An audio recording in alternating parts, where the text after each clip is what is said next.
नमस्कार, मैं कमलेश कबीर आपका एक बार फिर स्वागत करता हूं इस नए एपिसोड में। आज के इस एपिसोड में हम बात करेंगे राइट विंग के पत्रकारों की, या हम कहें राजनीतिक विश्लेषकों की। लेफ्ट विंग का क्या हाल है वो तो सबको पता है, क्योंकि लेफ्ट विंग जब से नरेंद्र मोदी प्रधानमंत्री बने हैं तब से लगातार नरेंद्र मोदी के खिलाफ जहर उगलते हुए दिखाई देते हैं और वो सिलसिला रुकने का नाम भी नहीं ले रहा।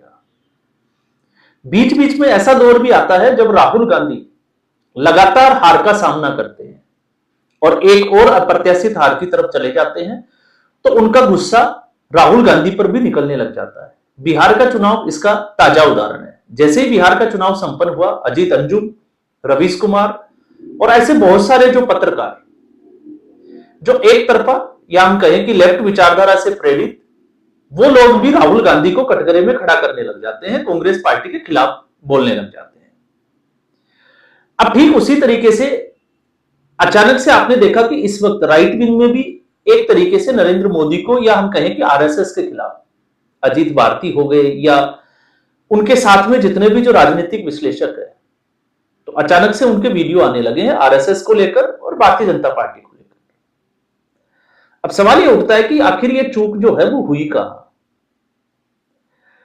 अब जब चूक हुई कहां, तो इसको अगर हम समझे तो 90 के दशक में जब से जनसंघ से जनता पार्टी बनी, भारतीय जनता पार्टी, उस वक्त तक अगर आप देखोगे देश के हालात, तो आजादी से पहले और आजादी के बाद लगातार एक जिसको हम कहें कि दबी हुई आवाज को एक राजनीतिक दल की या हम कहें कि एक मंच की जरूरत थी, और ऐसे में लगा कि भारतीय जनता पार्टी उसके लिए सबसे सही है। और फिर 1991-92 अगर आप देखोगे तो राम मंदिर का जो आंदोलन चला, तो उस दबी हुई आवाज को, उन भावनाओं को एक बल मिला। और उसके बाद से अगर आप इतिहास उठाकर देखोगे राजनीति का, तो भारतीय जनता पार्टी की सीटें लगातार बढ़ती चली गई। बीच में मौके जरूर आए, लेकिन फिर भी भारतीय जनता पार्टी कमजोर नहीं हुई। और 2014 से लेकर 2024 तक अगर हम देखते हैं, तो एक ऐसा दौर जो भारतीय जनता पार्टी को बाकी जो राजनीतिक दल है या हम कहें कि कांग्रेस पार्टी से बहुत आगे खड़ा कर देता है। लेकिन इसमें भारतीय जनता पार्टी अकेले नजर नहीं आती, इसमें भारतीय जनता पार्टी के सहयोगी के रूप में आप आरएसएस को नजरअंदाज नहीं कर सकते। अब कई बार ये सवाल भी उठते हैं कि आखिर आरएसएस की भूमिका क्या है। तो भारतीय जनता पार्टी की शीर्ष लीडरशिप में या ज्यादातर जो नेता है, आप उनको देखिए तो आपको मिलेगा कि सबके सब आरएसएस से निकले हुए हैं।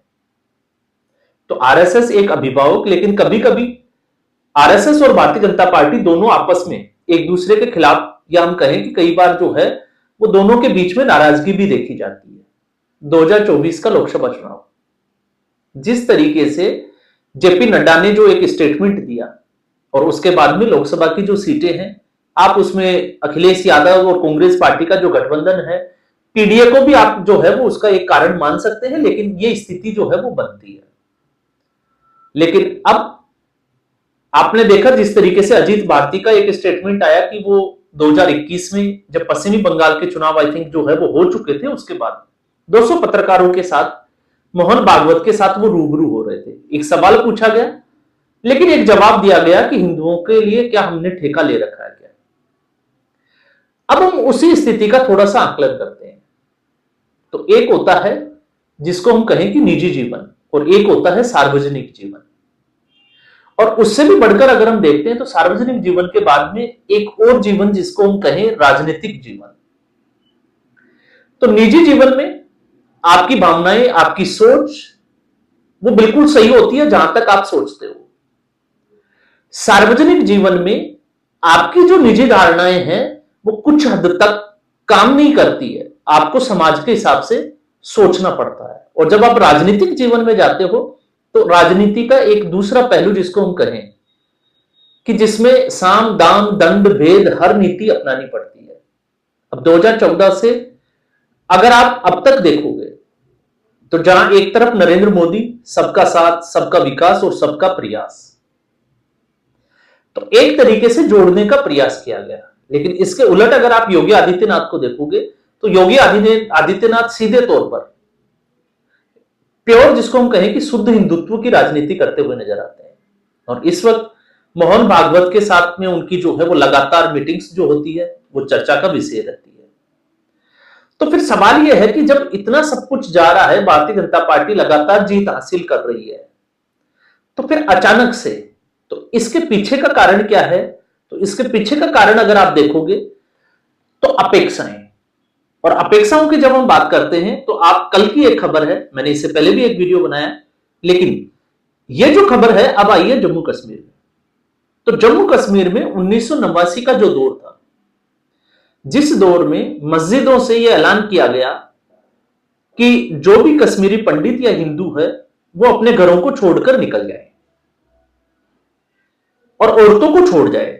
उसके बाद में जो हत्याएं हुई, औरतों के साथ जो है वो दुर्व्यवहार हुआ, वो एक इतिहास के पन्नों में दर्ज हो गया। अब आप याकूब मेमन या जो है वो दूसरे लोगों की, या यासीन मलिक, ऐसे लोगों की, अफजल गुरु, हम उसकी बात इस वीडियो में नहीं करेंगे। हम इसको भारतीय जनता पार्टी और हिंदुओं के पहलुओं से ही देखते हैं।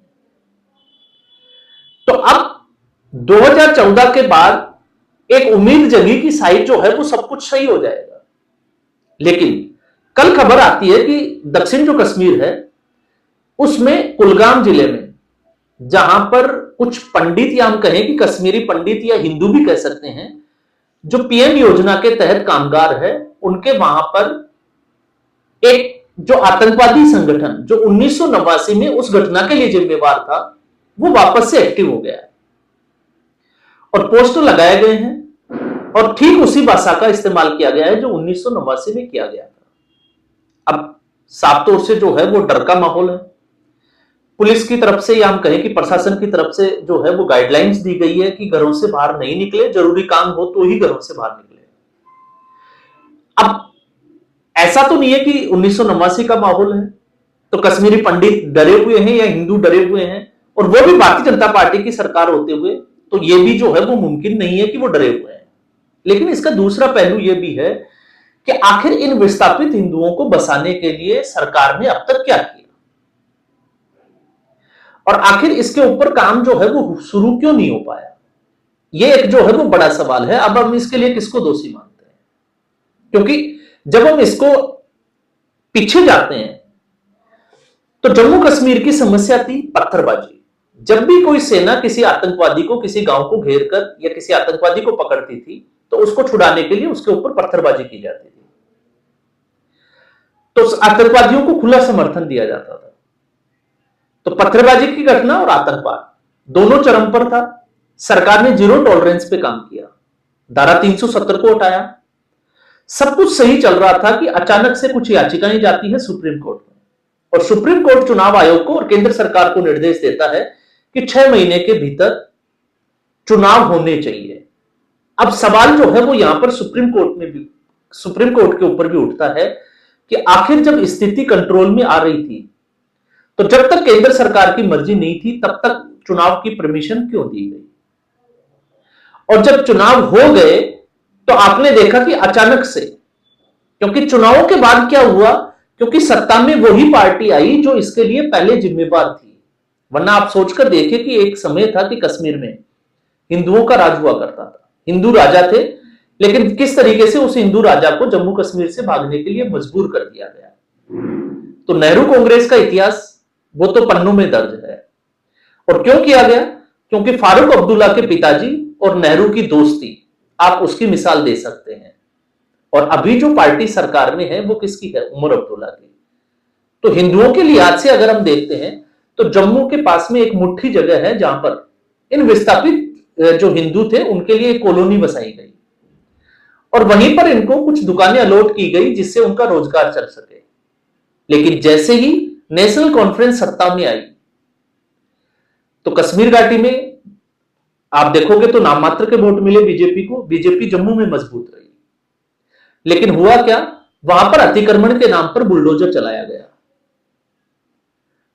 अब इसके बाद में 2 घटनाएं बड़ी हुई। पहलगाम में घड़ियालू आंसू जरूर पाए गए, लेकिन इससे भी बड़ा सवाल यह है कि केंद्र सरकार लगातार जो है वो जम्मू कश्मीर पे विकास परियोजनाओं के नाम पर पैसा बहाए जा रही है, लेकिन जम्मू कश्मीर की तरफ से आज भी जो है वो कुछ राजनीतिक खानदान इसका एक तरीके से फायदा उठाते हुए दिखाई देते हैं, वो भारत सरकार के समर्थन में दिखाई नहीं देते।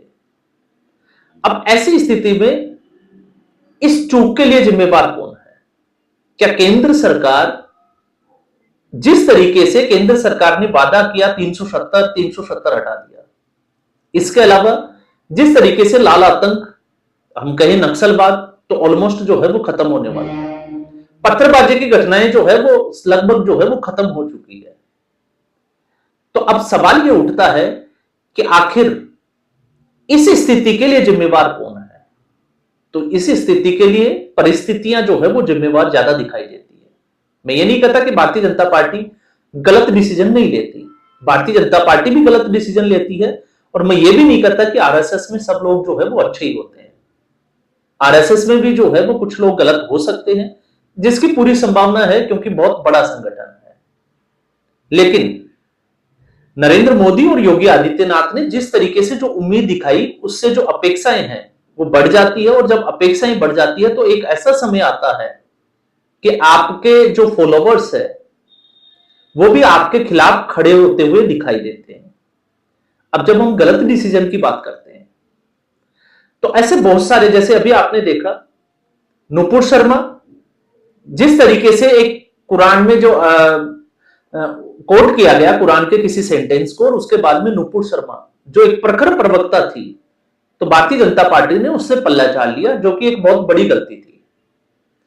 इसके अलावा मुर्शिदाबाद, ये बहुत पुरानी बात तो है नहीं मुर्शिदाबाद, और जहां पर जो हिंदुओं को पलायन के लिए मजबूर किया गया, और वो फिर आपको पता ही है कि वो एक किसी सरकारी स्कूल में जाकर रहे, और जितने भी जो पश्चिमी बंगाल में जिस भी हिंदू ने आवाज उठाई उसको जो है वो हत्या कर दी गई, और चुनाव में तो जो है वो किस तरीके से देखा गया। तो वहां पर कहीं ना कहीं केंद्र सरकार जो अपनी छवि है उसको बचाने के लिए जो प्रॉपर एक्शन होना चाहिए वो एक्शन नहीं लेती है, और इस वजह से समय समय पर इस तरीके की घटनाएं, या हम कहें कि इस तरीके के वाक्य होना लाजमी है, स्वाभाविक है।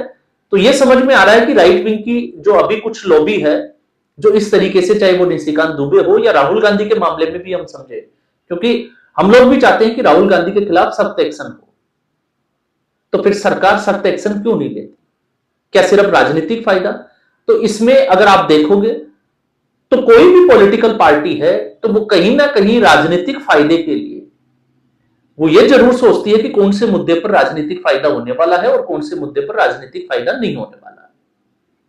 लेकिन दूसरा सवाल यह भी है कि कुछ ऐसी जो है वो बातें या ऐसी घटनाएं भी होती है जिसको मुझे लगता है कि उनको हाईलाइट ना करे तो ज्यादा ही अच्छा होता है, और ये दोनों तरफ से है, किसी एक तरफ से नहीं है। तो इनका दुख जो है, चाहे वो अजीत भारती हो या और उनके जो समकालिक, हम कहें कि उनके जो कुलीग्स है, दोस्त हैं, उनकी अपनी पीड़ा है, वो अपनी जगह सही है। क्योंकि यूजीसी जो आया उस पर हमने भी जो है वो पहले ही दिन जो है वो वीडियो बनाया और उसमें कहा था कि ये गाइडलाइन जो है वो गलत है, लेकिन उसके पीछे कारण जो था, हमारा लॉजिक जो था वो ये था कि जिस तरीके से आपने देखा कि दहेज का कानून लाया गया और उसका मिसयूज हुआ, एससी एसटी कानून जो लाया गया उसका किस तरीके से जो है वो मिसयूज किया गया, और दहेज वाले में तो एक समय ऐसा था कि जेलें जो है वो इससे भर चुकी थी, और किसी भी छोटी सी बात पे अनबन, और ससुराल वालों को सबको जो है वो ननद जिसकी 10 साल पहले शादी हो गई वो अपने ससुराल में रह रही है, उसके ऊपर भी मारपीट के आरोप लगा देना। तो यूजीसी की नई गाइडलाइंस को लेकर लेकिन सवाल ये उठता है कि यूजीसी की गाइडलाइन जिसने तैयार की और जिसको लागू किया वो सरकार थी, तो क्या सरकार को इसके ऊपर विचार नहीं करना चाहिए था क्या? क्योंकि दूसरा सच्चाई जिसकी हम बात करें तो उस सच्चाई को मुझे लगता है कि देर सवेर स्वीकार भी करना चाहिए, और वो है जातिवादी। और कोई भी राजनीतिक पार्टी इस देश में तो मुझे लगता है कि जातिवाद से बच नहीं सकती, क्योंकि सारे समीकरण हार और जीत के इसी जाति फैक्टर के ऊपर, या हम कहें कि इसी के ऊपर आकर रुक जाते हैं।